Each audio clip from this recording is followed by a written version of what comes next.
अच्छा लग रहा है, बहुत ही सुंदर तरीके से लिखा गया है।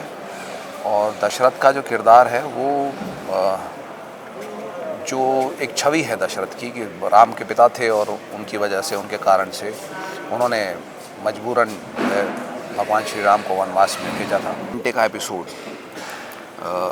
इनिशियल एपिसोड्स जो हैं सारे 1 घंटे के होने वाले हैं। तो मतलब कितनी सारी, जो आप यूँ सोच लीजिए कि हम 2 घंटे की फिल्म देखते हैं तो पता नहीं कितनी फिल्में जो हैं वो 8-10 फिल्में होंगी दशरथ की। Watching Mahabharat for the first time or we seeing it for the 10th time and we love your character, I can promise you this that you will feel similar emotions if not the same। बहुत नयापन है, कहानी वही है जो हुआ है, जो लिखित है जी। किंतु जो चीज़ें अभी तक उजागर नहीं हुई हैं, जैसे सभी को पता है कि दशरथ थे, नेमी नहीं थे, जो हम बताएंगे। Hi everybody, this is Arav Chaudhary and you are seeing me and hearing me and watching me on Mayapuri. Thank you. Hello, welcome on Mayapuri. और आज हमारे साथ है Aarav Chaudhary ji. Welcome Aarav ji. Thank you. And जिस तरह से आपका स्वस्तिक के साथ रिलेशन रहा है, आई थिंक ये प्रोजेक्ट भी उतना ही स्पेशल होगा।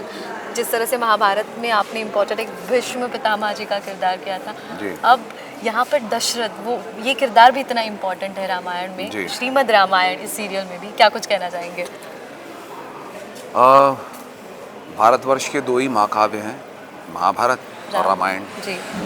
मेरा सौभाग्य है कि महाभारत में भीष्म का किरदार अभिनीत करने के बाद मुझे यह अवसर प्राप्त हुआ कि मैं अब रामायण में दशरथ का किरदार निभा रहा हूँ। 10 साल पहले हमने महाभारत किया था और 10 साल के उपरांत अब स्वास्तिक के साथ फिर से हम रामायण कर रहे हैं। बहुत अच्छा लग रहा है, बहुत ही सुंदर तरीके से लिखा गया है। और दशरथ का जो किरदार है वो जो एक छवि है दशरथ की कि राम के पिता थे और उनकी वजह से, उनके कारण से उन्होंने मजबूरन भगवान श्री राम को वनवास में भेजा था।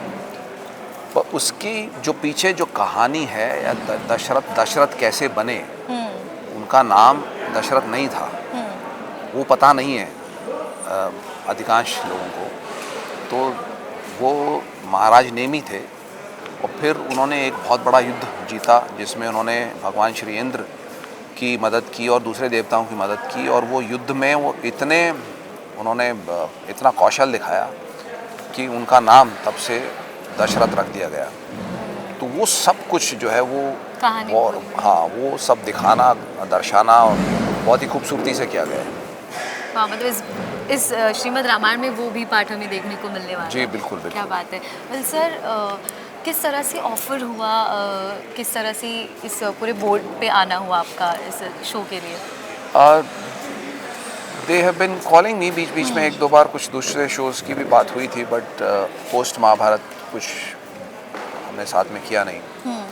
और जब अभी रामायण के लिए उन्होंने मुझे कहा रामायण बना रहे हैं तो आप दशरथ का रोल हम चाहते हैं आप करें, तो मेरे दिमाग में भी वही छवि थी जो दशरथ की। तो मैंने बोला दशरथ का मुझसे क्यों करवाना चाहते हैं आप, क्योंकि आपके साथ जो मैंने भीष्म का किया था तो Bhishma was the central character of Mahabharat from first episode till the last this that. तो उन्होंने कहा कि नहीं, ये दशरथ वैसे दशरथ नहीं है जो आम छवि है, एक बार आप आके मिल लीजिए, सुन लीजिए। तो मैं गया, जब मुझे नरेशन दिया गया, मुझे बताया गया कि हम किस तरह से 1 घंटे का एपिसोड, इनिशियल एपिसोड्स जो हैं सारे 1 घंटे के होने वाले हैं। तो मतलब कितनी सारी, जो आप यूँ सोच लीजिए कि हम 2 घंटे की फिल्म देखते हैं तो पता नहीं कितनी फिल्में जो हैं वो 8-10 फिल्में होंगी दशरथ की।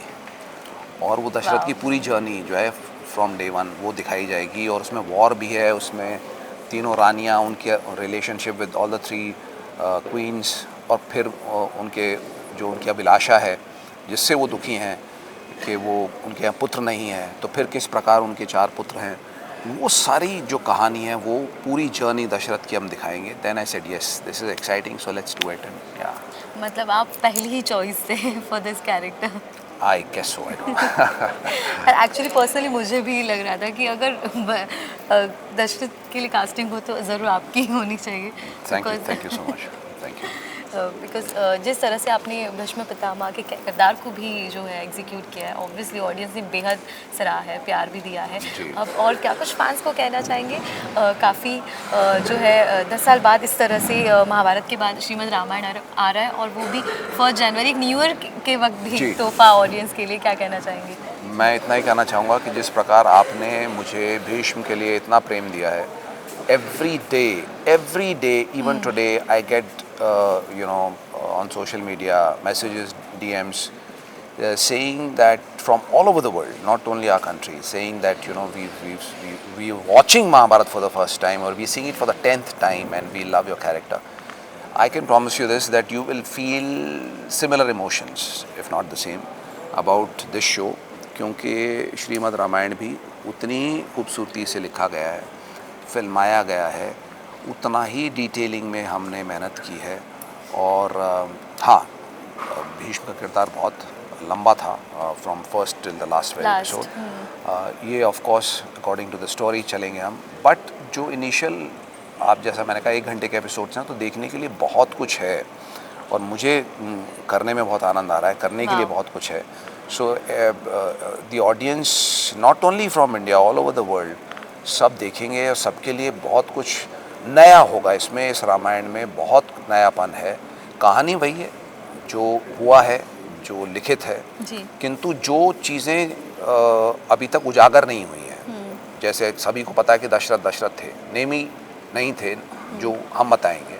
ऐसी बहुत सारी नई बातें लोगों को जानने को मिलेंगी, और उन्हें आनंद आएगा देखने में भी, क्योंकि the way we shot the scenes.